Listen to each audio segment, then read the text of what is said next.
Hi అండి, అందరికీ నమస్కారం. ఏపీలో ఉన్నటువంటి మహిళలందరికీ ఈ తల్లికి వందనం పథకానికి సంబంధించిన డబ్బులు అనేది ఎలిజిబిలిటీ ఉన్నా కూడా చాలా మందికి బ్యాంక్ ఖాతాలో జమ కాలేదు. అన్నిటికంటే ముందుగా నేనైతే మన ఏపీ విద్యాశాఖ మంత్రి నారా లోకేష్ అన్న గారికి నేనైతే ఒకటే కోరుకుంటున్నాను.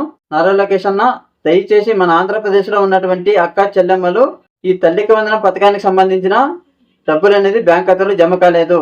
ఎలిజిబిలిటీ ఉన్నా కూడా డబ్బులు అనేది జమ కాలేదు.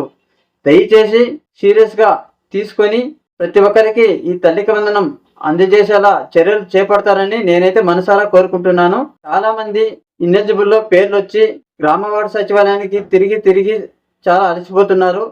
దయచేసి ఎక్కడికి వెళ్తే వాళ్ళ ప్రాబ్లం సాల్వ్ అవుతుందో తెలియక ఇబ్బంది పడుతున్నారు. చాలామంది పేదవాళ్ళు అయితే ఉన్నారన్న.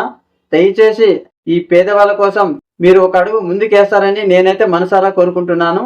ఈ వీడియోని లైక్ చేసి నారా లోకేష్ అన్న వరకు చేరేలా షేర్ కూడా చేయండి ప్రతి ఒక్కరు.